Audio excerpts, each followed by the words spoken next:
Assalamualaikum warahmatullahi wabarakatuh. Salam sejahtera untuk kita semua. Selamat sore Ibu Eka yang kami hormati, dan selamat sore teman-teman yang kami banggakan. Semoga kita semua selalu dalam keadaan sehat walafiat dan selalu dalam lindungan Allah Subhanahu wa Ta'ala. Di sore hari ini, kami dari kelompok 6 materi 7 ingin mempresentasikan hasil diskusi kelompok kami tentang peristiwa-peristiwa kejiwaan meliputi proses sensoris, persepsi, dan keadaan kesadaran.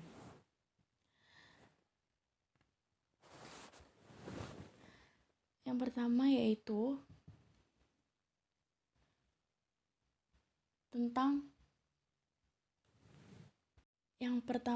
proses sensoris. Segala informasi akan sampai kepada kita melalui indera yang akan memberikan informasi dan juga memberikan rasa senang dan rasa sakit. Untuk memahami proses sensoris, terdapat dua pendekatan yang berbeda tetapi saling keterkaitan, yaitu penelitian dasar dan penelitian terapan. Penelitian dasar mencoba untuk menemukan aspek lingkungan yang dapat menyatukan informasinya dan bagaimana pula informasi tersebut disampaikan pada otak. Semakin rumit teknologi, semakin tergantung pula teknologi tersebut pada diskriminasi pengamatan akurat yang dibuat oleh manusia. Disinilah penelitian terapan dibutuhkan. Seorang pilot harus dapat memonitor papan peralatan yang rumit dan melakukan berbagai penyesuaian yang dibutuhkan. Melalui penelitian terapan proses indera, para ahli mencoba menggali bagaimana menemukan kemampuan kita untuk membedakan dan menafsirkan stimulus indera, sehingga kesanggupan kita dapat disesuaikan dengan persyaratan yang diperlukan. Dalam proses sensoris, ada yang namanya ambang. Ambang dibagi menjadi dua, yaitu ambang mutlak dan ambang pembeda. Ambang mutlak dapat ditentukan dengan cara memberikan stimulus dengan intensitas tertentu kepada subjek dan menyatakan apakah stimulus tersebut dapat dirasakan atau dialami pada percobaan selanjutnya diberikan stimulus dengan intensitas yang berbeda. Demikian seterusnya, sehingga dapat terlihat adanya rentang intensitas atau range of intensity. Istilah ambang mutlak sebenarnya kurang tepat karena si penyidik tidaklah mencapai suatu titik intensitas tunggal. Selanjutnya yaitu ambang pembeda. Karena harus ada sejumlah stimulus minimum yang tertentu sebelum kita dapat menangkap adanya stimulus, maka harus ada dua jarak stimulus sebelum kita dapat membedakan satu stimulus dengan yang lainnya. Jumlah stimulus minimum yang dapat membedakan dua stimulus ini disebutlah ambang pembeda. Jadi, ambang dapat diartikan peralihan dari tidak adanya pengalaman menjadi timbulnya pengalaman atau ambang mutlak, dan peralihan dari tidak adanya perbedaan menjadi terasa adanya perbedaan atau ambang pembeda. Ambang pembeda untuk intensitas atau besarannya stimulus meningkat jalan dengan bertambah besarnya stimulus. Selanjutnya yaitu indera penglihatan. Setiap indera akan menimbulkan respon pada kekuatan fisik tertentu. Mata kita sangat sensitif terhadap bagian dari spektrum elektromagnet yang disebut cahaya tampak. Kekuatan elektromagnet dapat berjalan dengan gelombang dengan panjang gelombang yang bervariasi. Mulai dari sinar kosmik terpendek sekitar 4 triliun sentimeter sampai pada gelombang radio yang panjangnya bermili-milimeter. Panjang gelombang yang dapat ditangkap manusia sebagai sinar dapat diperpanjang dari lebih kurang 380 nanometer sampai kira-kira 780 nanometer. Karena 1 nanometer sama dengan 1/1000 meter. Jelaslah bahwa energi yang dapat dilihat adalah bagian yang sangat kecil dari keseluruhan spektrum elektromagnet. Dalam indera penglihatan ada sistem penglihatan. Sistem penglihatan cahaya masuk melalui selaput bening yang disebut kornea atau selaput tanduk, dan jumlah cahaya yang masuk diatur oleh diameter biji mata atau pupil. Kemudian lensa mata memfokuskan cahaya tersebut pada permukaan yang peka terhadap cahaya, yaitu selaput jala atau retina. Kemudian yaitu benda sebagai susunan titik. Setiap titik dari suatu benda mengirim sinar cahaya ke semua arah, tetapi hanya sebagian cahaya yang masuk mata. Sinar cahaya suatu titik yang sama dari suatu benda melalui berbagai tempat pada lensa. Jika mata melihat benda itu, sinar yang berbagai macam itu memusat atau converge pada suatu titik di selaput mata. Untuk setiap titik pada benda akan terdapat titik cocokannya atau matching point pada bayangan selaput jala. Perhatikan bahwa bayangan selaput jala jauh lebih kecil dari benda yang sebenarnya. Selanjutnya yaitu sel batang dan sel kerucut. Perbedaan peran antara sel batang dan sel kerucut dapat disimpulkan dari adaptasi gelap, yang sel batang mencapai kepekaan maksimumnya dalam waktu 5-10 menit, sedangkan sel kerucut terus-menerus meningkat kepekaannya selama lebih kurang 30 menit. Selanjutnya yaitu penglihatan warna. Campuran warna dan dimensi psikolog warna.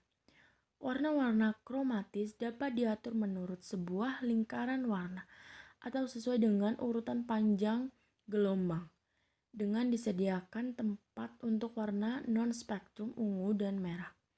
Bila jarak diatur dengan tepat, warna-warna yang berhadapan dalam lingkaran warna satu dengan yang lain merupakan warna komplementer. Bila warna komplementer dicampur dengan sebagai cahaya atau pencampuran aditif, warna tersebut menjadi warna abu-abu netral. 3 cahaya, yaitu merah, hijau, dan biru, sudah cukup untuk menghasilkan tentang hue dengan cara pencampuran aditif. 3 dimensi utama warna adalah hue, brightness, dan saturation. Hue adalah atau corak warna yang berkaitan dengan apa yang biasanya kita anggap sebagai nama warna tersebut. Misalnya merah, hijau, dan lain sebagainya. Brightness yaitu terangnya warna, dan saturation adalah kejenuhan warna. Selanjutnya itu buta warna dan afterimage negatif. Sistem penglihatan normal terdiri dari 3 subsistem, yaitu terang dan gelap, kuning biru, merah hijau. Seorang buta warna ada yang cocok untuk warna merah hijau, ada yang kuning biru, atau buta warna dikromat, atau bahkan ada yang keduanya, buta warna monokromat. Afterimage negatif menekankan adanya pasangan warna karena penarikan stimulus hue akan menghasilkan hue yang komplementer. Selanjutnya yaitu penglihatan pola. Resolusi penglihatan berhubungan dengan kemampuan melihat. Pola kesulitan dalam resolusi ini kebanyakan dapat diatasi dengan kacamata. Sistem penglihatan disesuaikan sedemikian rupa sehingga dapat mendeteksi perubahan stimulus yang meliputi jarak dan waktu.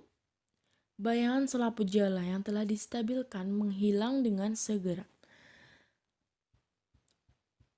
Selanjutnya yaitu indera pendengaran.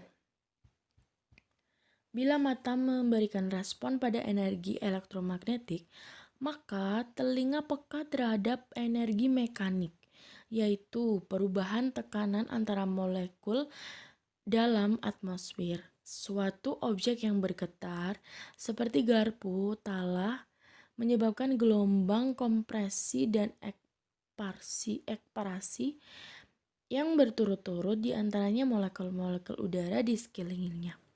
Gelombang suara yang ditimbulkan oleh getaran molekul atau dalam udara, air, atau medium lainnya merupakan stimulus pendengaran tidak seperti cahaya.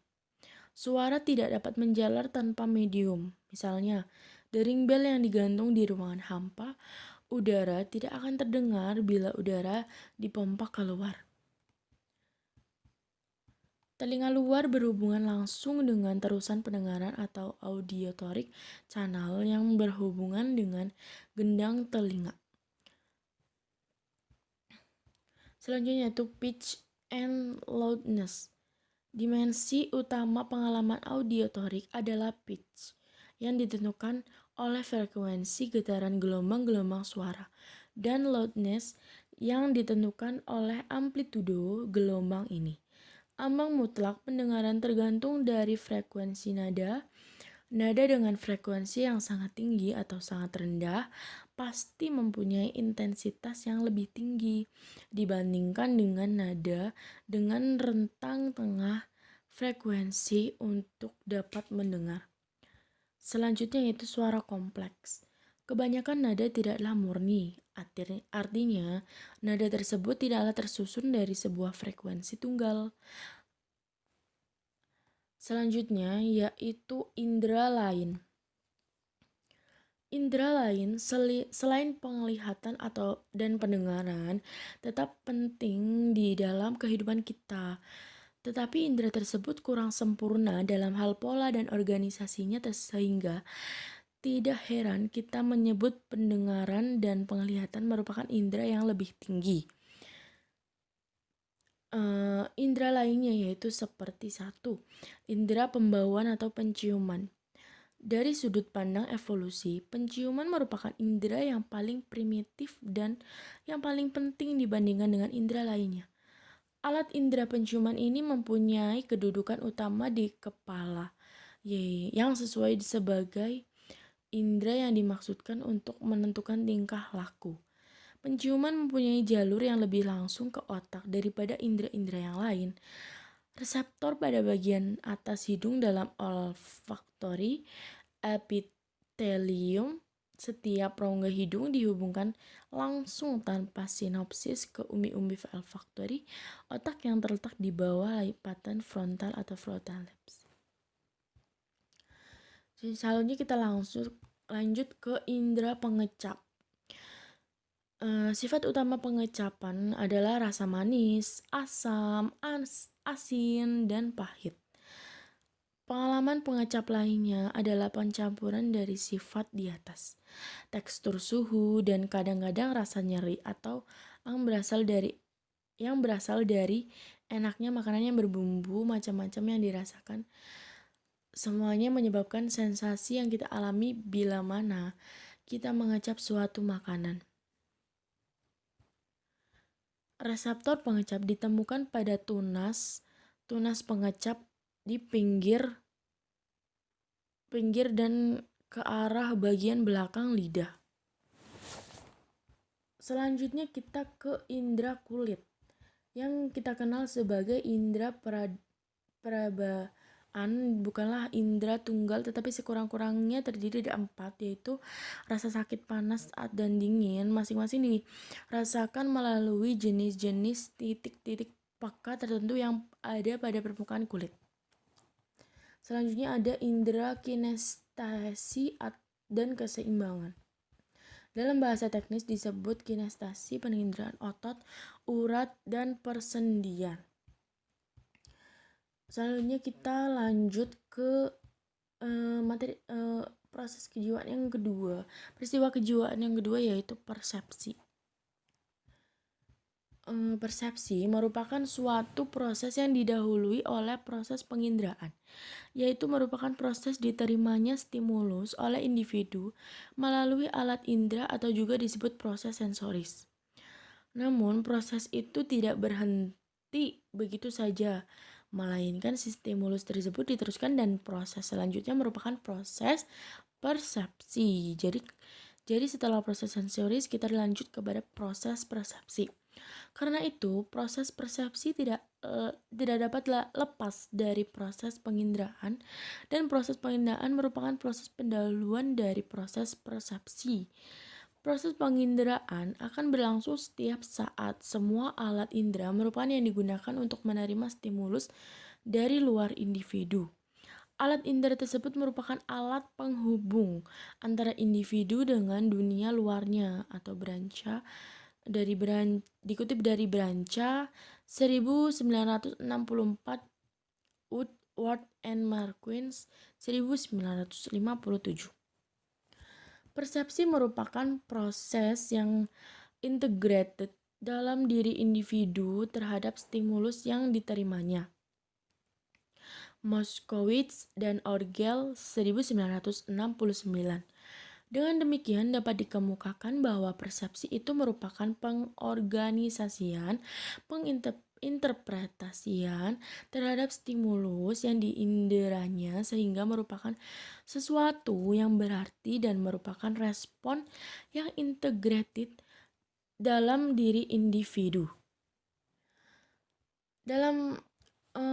Yaitu selanjutnya kita lanjut ke faktor yang berperan dalam persepsi. Berkaitan dengan faktor-faktor yang berperan dalam persepsi dapat dikemukakan adanya beberapa faktor, yaitu 1. Objek yang dipersepsi, 2. Alat indera, saraf, dan pusat susunan saraf. Yang ketiga yaitu perhatian.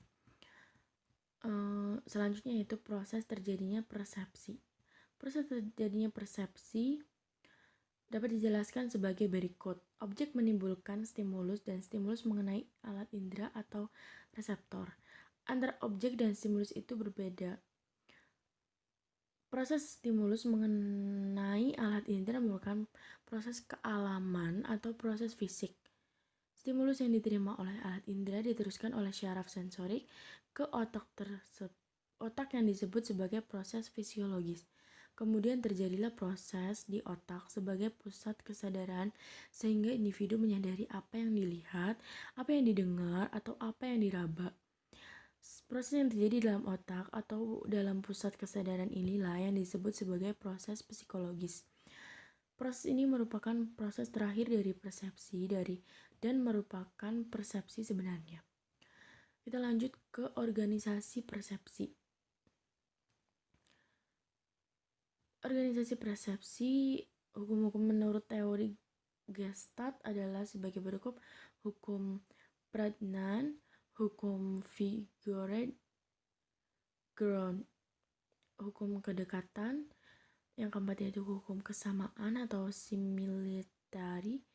Yang kelima hukum kontinuitas. Yang keenam hukum kelengkapan atau ketertutupan atau closure. Yang selanjutnya yaitu objek persepsi.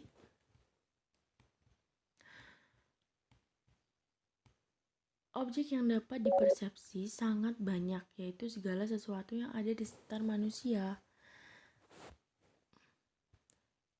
Selanjutnya manusia, maka objek mempunyai aspek-aspek yang sama dengan mempersepsi, yaitu konsisten dalam persepsi.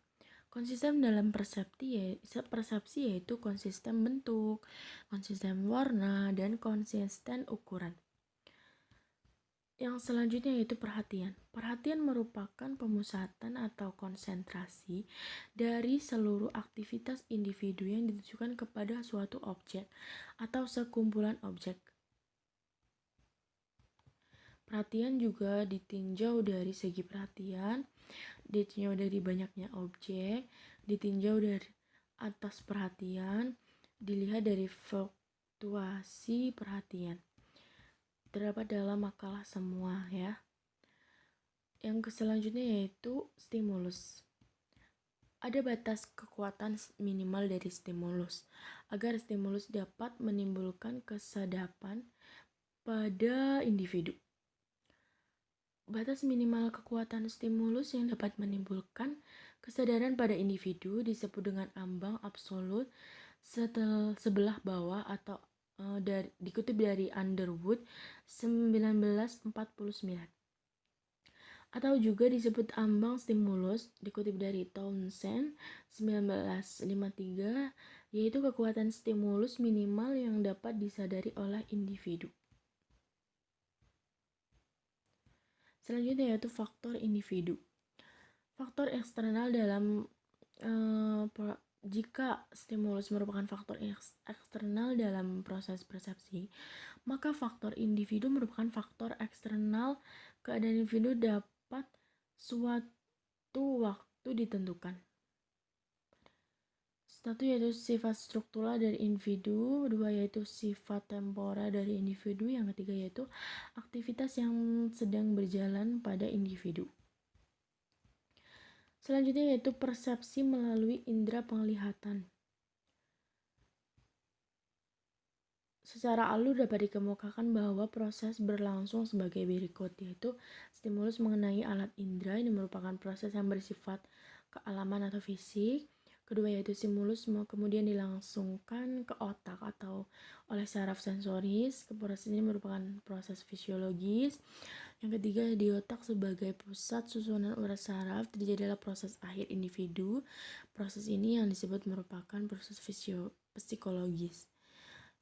Yang selanjutnya yaitu persepsi melalui indera pendengaran, dan ada juga persepsi melalui indera pencium, ada juga persepsi melalui indera kulit, dan yang terakhir yaitu ilusi. Masuk kepada peristiwa kejiwaan yang lain nih. Yang ketiga yaitu keadaan kesadaran. Kesadaran dalam pengertian sama artinya dengan mawas diri atau awareness. Oleh sebab itu ada tingkatan mawas diri atau awareness dalam kesadaran. Para ahli psikologi menyamakan kesadaran dengan ingatan atau mind. Beberapa kesadaran aktif dan pasif, ada proses pada tepi kesadaran, ada Freud, keadaan dan tidak sadar. Lanjut yaitu ke ada lamunan, yaitu sebagian waktunya setiap hari untuk berpikir dan membayangkan, merencanakan, mengingat kembali peristiwa lalu, atau kadang-kadang membiarkan pikiran berhanyut-hanyut tanpa arah. Ada juga tidur dan mimpi. Tidur merupakan lawan kata dari jaga.